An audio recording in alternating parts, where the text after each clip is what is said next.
안녕하세요. 미스추입니다. 지진, 화산 폭발, 쓰나미 이런 거대한 자연재해 뉴스를 보면서 너무나 큰 자연의 위력의 두려움을 느껴보신 적 있으신가요? 이런 자연재해가 더 두려운 이유는 현재의 기술로는 언제 어디서 발생할지 예측이 불가능하기 때문입니다. 2년 전 화산의 규모를 나타내는 VIG 수치로 1000년에 한 번 있을 초강력 분화로 알려진 통가섬의 수중 화산 폭발이 있었습니다. 보기 드문 해저 화산의 폭발이었고 통가섬의 주민들의 사망과 인근 연안 국가들의 쓰나미로 인한 피해와 미세 화산재로 인해 한동안 유럽 항공기들이 결항하는 등 큰 피해가 발생했었습니다. 그럼에도 통가 화산의 실제 규모는 VIO 상위권 정도로 추정되며 1레벨씩 올라갈수록 분출물의 양이 10배 증가합니다.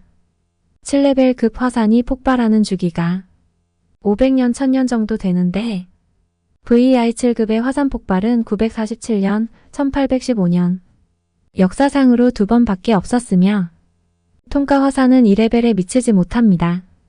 그런데 이 통가 화산의 폭발을 능가할 것이라고 예측되어 학계에서 주목하고 있는 곳이 있습니다. 바로 이오지마 섬입니다. 어떤 곳이길래 세상에서 가장 위험한 화산섬이라고 불리는지 함께 알아보시죠. 이 섬은 일본 도쿄로부터 1200km 남쪽 필리핀의 중앙에 위치해 있으며 지도상으로는 잘 보이지도 않는 아주 작은 섬입니다. 이 섬은 화산섬으로 지열이 높고 섬 곳곳에서 분출하는 화산성 가스 이산화유황 때문에 특유의 냄새가 나고 섬의 표면이 대부분 유황의 축적물로 뒤덮여 있어 이오지마 한자로 유황도라는 이름이 붙여졌다고 합니다. 이오지마 섬의 해변에서는 아주 특이한 현상을 볼 수 있습니다. 그것은 해안가를 따라 세계 제2차 대전 당시 치열한 전투로 인해 침몰되어 가라앉았던 수많은 전함과 구축함들이 백사장 위에 늘어서 있는 모습입니다.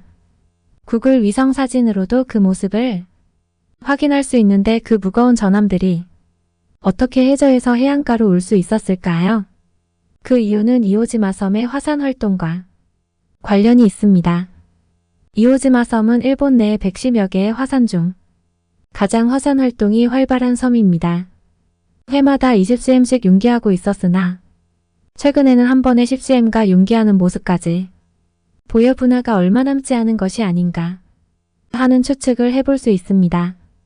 일본의 국토지리원에 따르면 이오지마 섬의 화산 활동으로 인한 융기 현상으로 인해 섬의 면적이 9년간 1.3배 커졌다는 연구 결과를 올해 초에 발표했습니다. 2년 전 통가 화산에서는 볼 수 없었던 현상이라는 것을 생각해 볼 때 이오지마 섬이 폭발한다면 그 규모는 통가 화산섬의 분화 규모를 넘어서는 대규모의 화산 폭발이 될 가능성이 매우 높습니다. 이렇게 활발한 화산 활동을 하는 이오지마 섬의 위치가 예사롭지 않습니다.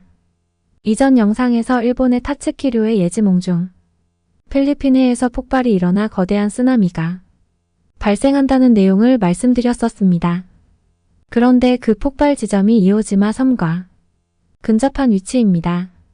지도와 타츠키류의 그림을 겹쳐보면 약간의 오차가 있지만 그 오차를 감안한다면 타츠키류가 본 폭발은 이오지마 섬의 분화가 아닐까 생각해 볼 수 있습니다. 만약 필리핀 해에서 거대한 해저 화산 분화가 이뤄진다면 어떤 일이 발생할까요? 수중에서 화산이 분화하면 화산재가 공기 중으로 나오지 않으므로 피해가 적지 않을까 생각할 수 있지만 오히려 위력이 강력한 화산일 경우 수중 분화가 더 위험하다고 합니다. 그 이유는 수중 화산섬의 폭발은 해저에서 강력한 에너지를 방출하여 쓰나미를 일으킬 수 있습니다.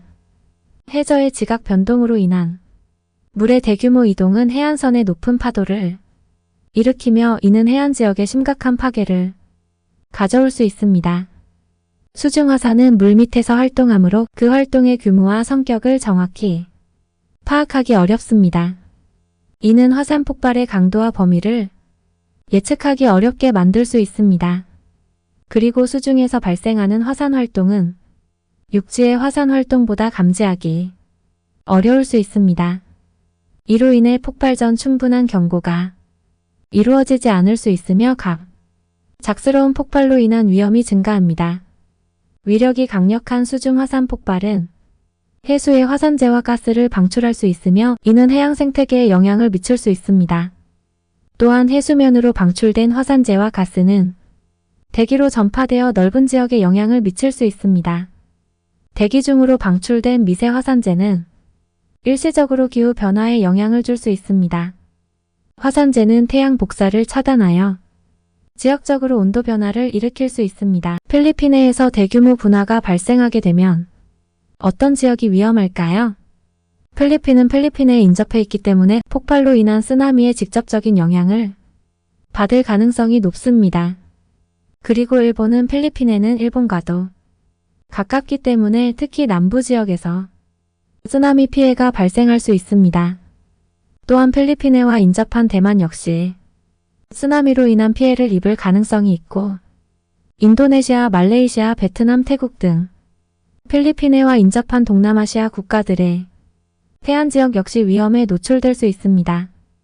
필리핀해는 넓은 태평양의 일부분을 차지하고 있으므로 폭발로 인해 발생하는 쓰나미는 태평양의 다양한 섬나라들에게도 영향을 줄 수 있고 태평양을 건너 미국 서해안에도 영향을 미칠 수 있으나 거리가 멀어 피해 규모는 상대적으로 적을 수 있습니다. 우리나라는 안전할까요? 안타깝게도 우리나라도 안전하지 못할 것이라는 연구 결과가 있습니다. 우리나라의 서해와 남해에도 쓰나미 피해가 있을 것이라고 합니다. 만약 타츠키료의 만화처럼 일본의 일부가 가라앉는 피해가 발생한다면 우리나라에도 상상을 초월하는 피해가 발생할 것입니다. 타너스님은 일본이 가라앉게 되면 우리나라의 경상남도 지역이 큰 피해를 입을 것이라고 예언했었습니다. 예측할 수 없는 거대한 자연재해에 두려움을 느끼고 언제 발생할지 관심을 가지는 것은 미약한 인간으로서는 당연한 현상입니다.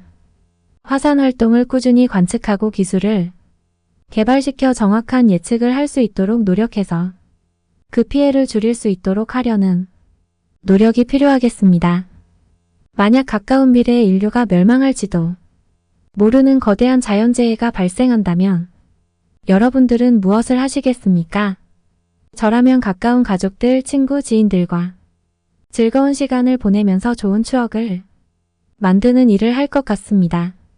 너무 가깝기 때문에 말하지 않아도 내 마음을 잘 알겠지 하면서 오히려 마음을 표현하는 일을 잘하지 않았던 것 같습니다. 사랑하는 가족들에게 더 많이 웃어주고 더 많이 사랑한다고 말하고 맛있는 음식을 나누며 행복한 시간을 보내고 고마웠던 친구와 지인들에게도 감사의 인사와 선물을 나누는 시간을 가지면 좋겠다는 생각을 합니다. 지금 최선을 다해서 사랑하면서 살아가도록 노력한다면 언젠가 이별이 다가와도 잘해줄 걸 하는 후회가 남지 않을 것입니다. 타츠키료가 본 수중 화산 폭발 지점이 이오지마 섬일 수도 있고 그녀의 예측대로 2025년 7월 거대한 화산 폭발로 대재앙이 시작될 수도 있겠지만 내일 지구가 멸망해도 오늘 한 그루의 사과나무를 심겠다던 스피노자처럼 우리도 내일 출근하고 등교하는 등의 소소한 일상을 열심히 살아가는 자세가 필요하겠습니다.